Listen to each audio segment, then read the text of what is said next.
Hola, Javier, ¿me escuchás? Hola Sergio, ¿cómo estás? Bien, bien, querido. Bueno, ¿ya estás dispuesto? Sí, sí, acá estoy. Bien, bien. Te presento. Javier Campo es doctor en Ciencias Sociales por la Universidad de Buenos Aires, investigador del CONICET. Su especialidad es el cine documental argentino.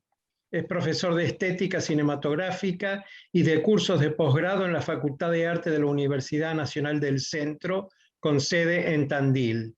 Ha publicado varios libros sobre el cine documental argentino y su último trabajo es Jorge Prelorán, cineasta de las culturas populares argentinas, editado en el 2020.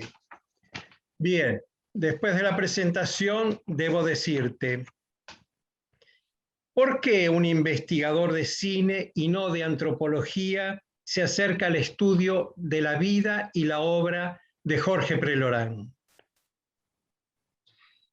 Bueno, gracias Sergio.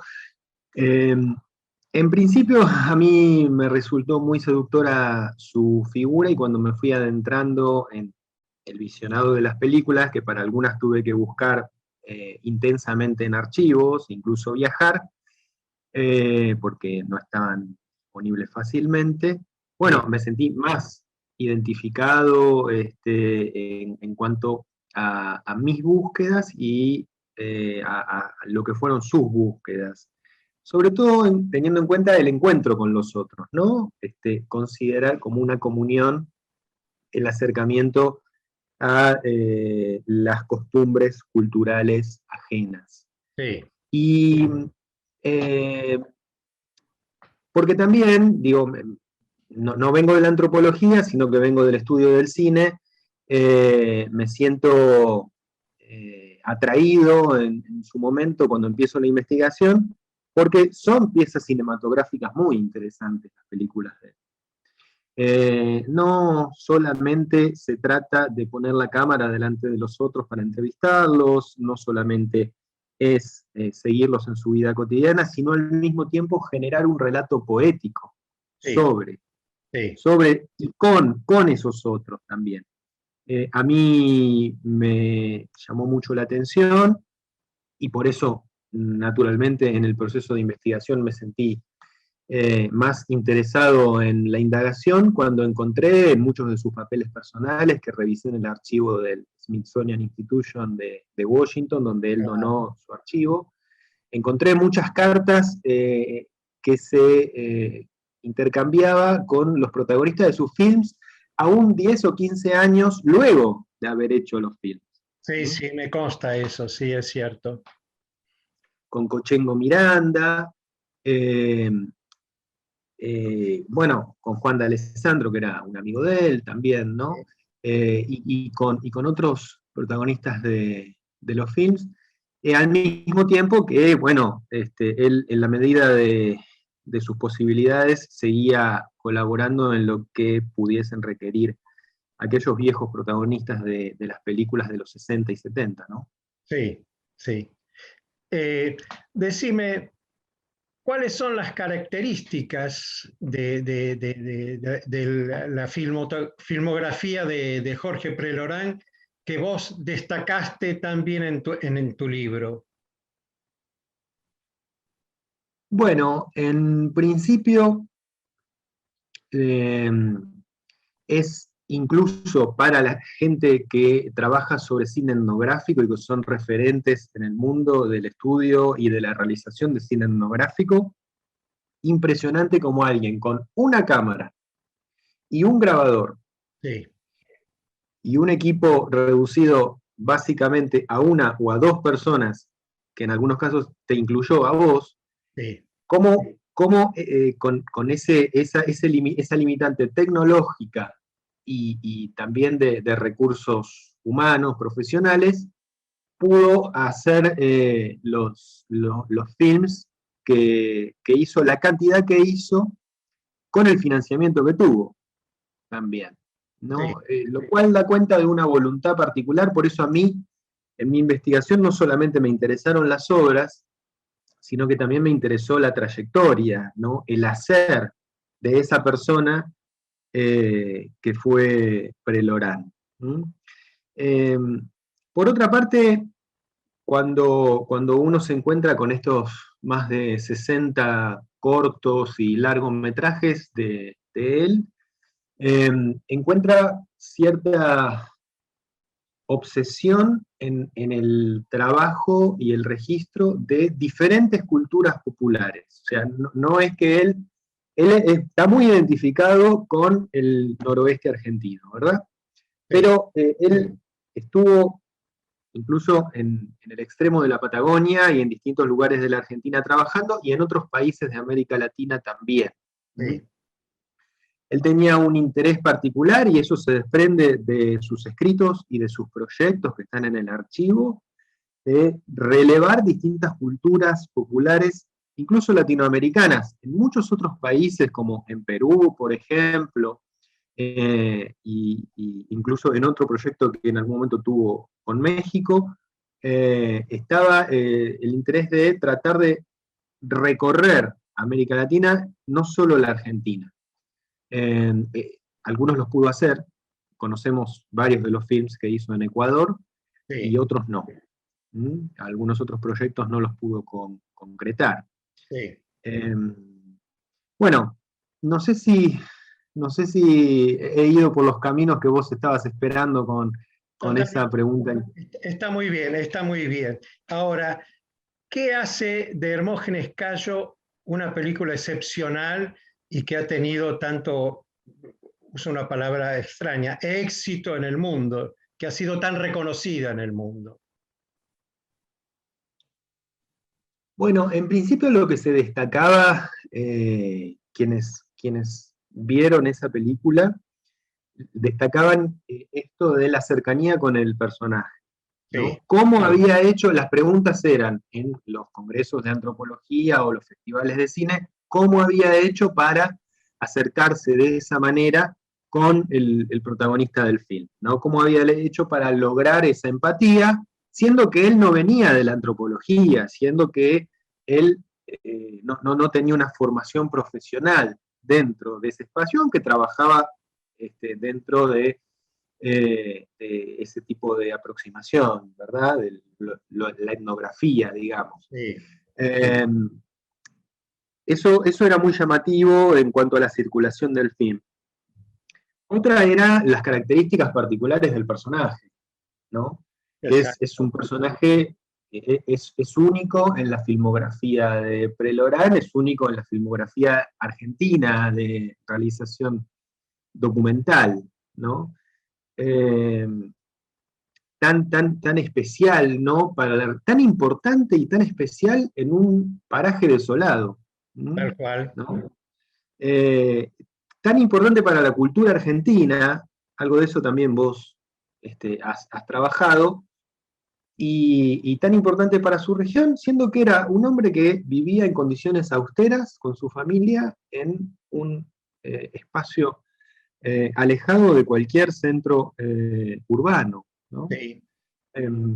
Y por otro lado, también, en cuanto a lo formal, en cuanto a lo estético, se valoraba de Prelorán, se sigue valorando, porque es la película que más circulación tuvo de él. Se valoraba ese montaje poético que juega con las imágenes despojadas de Hermógenes, y el relato de lo que, bueno, con la voz de Quiroga, de Anastasio Quiroga, Sí.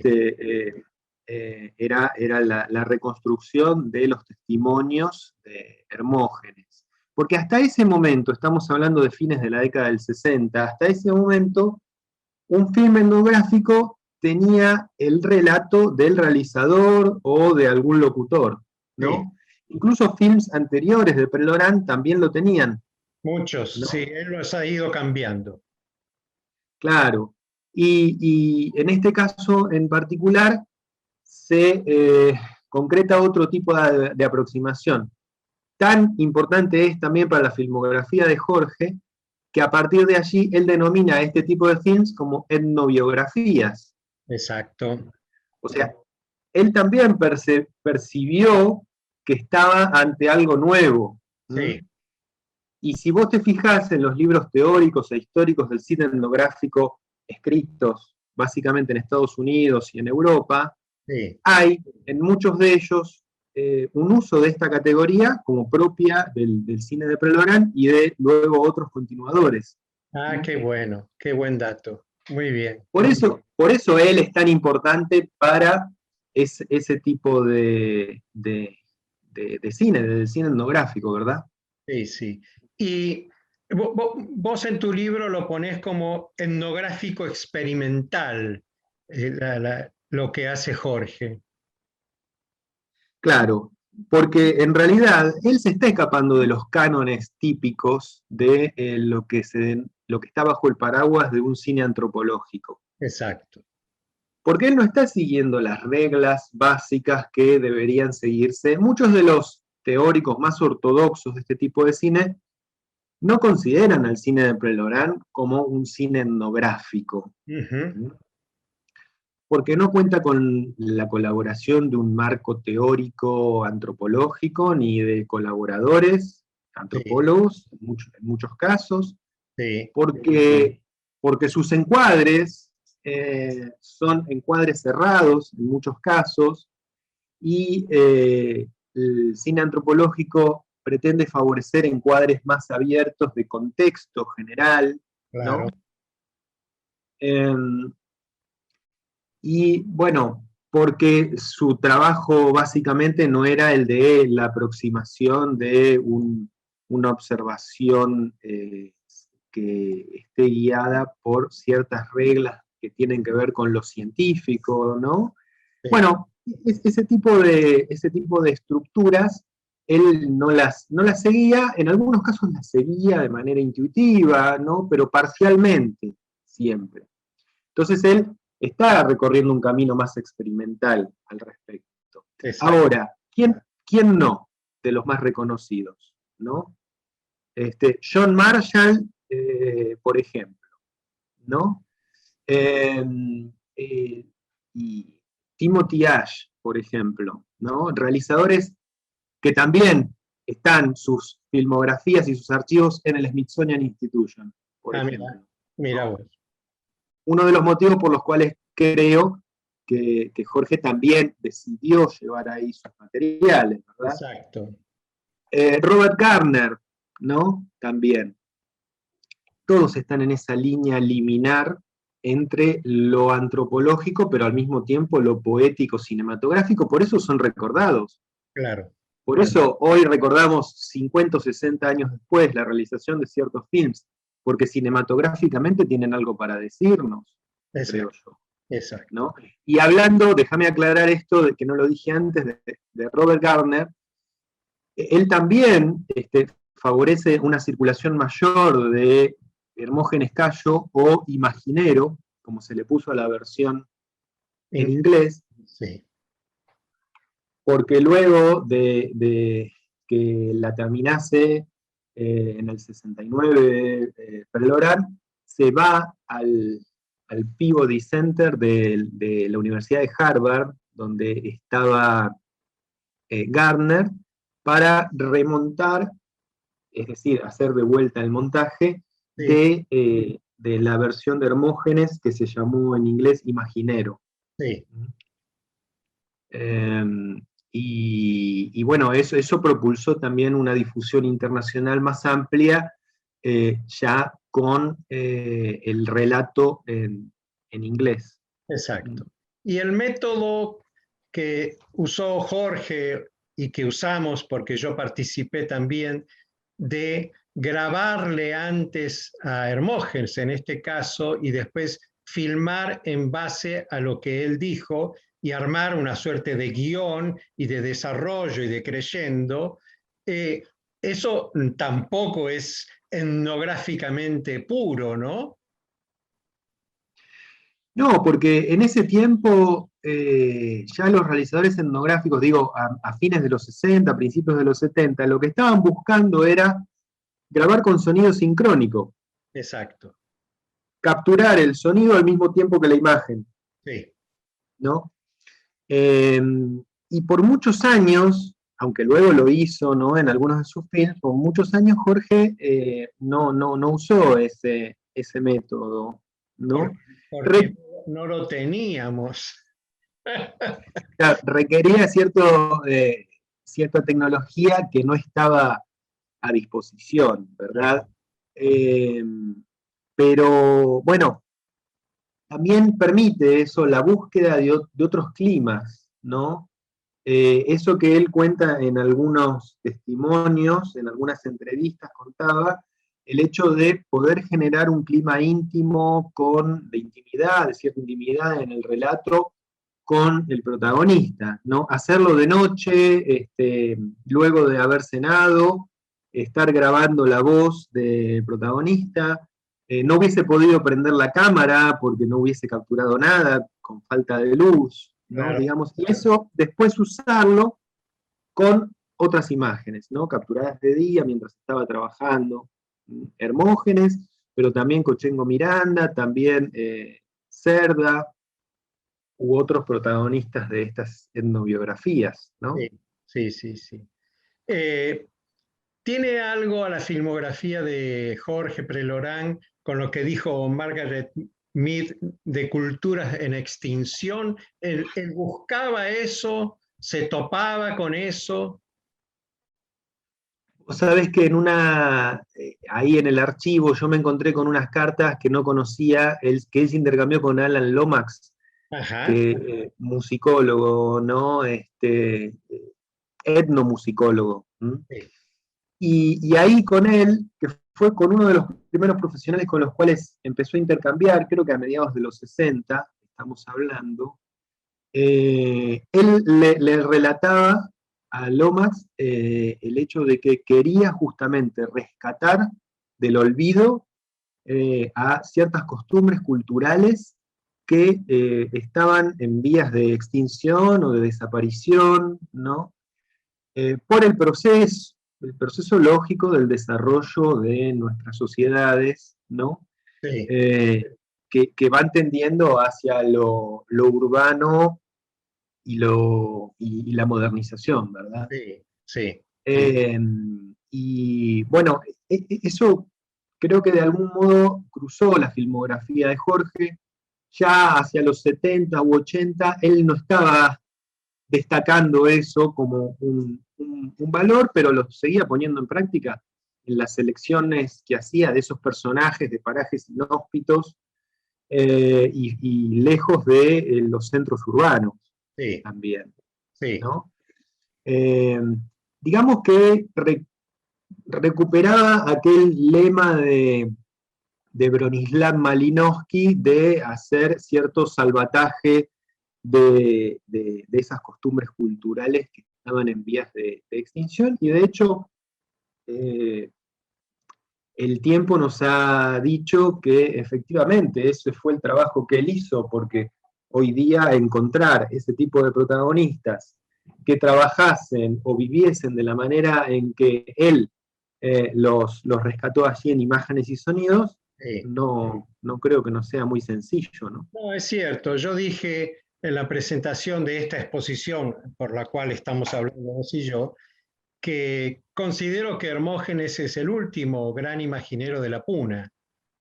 Mm, Y además de ser un personaje riquísimo, ¿no? Que es lo que refleja Jorge en la película. claro. Javier, Sí, sí. para ir cerrando, vos no lo conociste a Prelorán, No, no. así que toda tu información no pasa por el afecto, sino por la admiración, digamos, por un lado, lo profesional y tu acercamiento por ser un investigador de cine. Cerrame, Exacto. cerrame diciendo quién era o quién es Prelorán para vos y qué significa dentro de la filmografía argentina de cine etnográfico, experimental o como quieras llamarlo. Para mí, Prelorán es uno de los protagonistas de la historia del cine argentino. Aquí no hago foco en lo etnográfico, lo experimental o lo documental. Sí. No, en la historia del cine argentino es una figura de alta relevancia, no solamente por la cantidad de films que hizo dedicados a el registro y la problematización de distintas culturas de distintos lugares de la Argentina y de América Latina, Sí. sino también por el hecho de plantearse como un formador de jóvenes cineastas. Ujú. Hacia el final de su carrera, él promulgó la idea y proyectó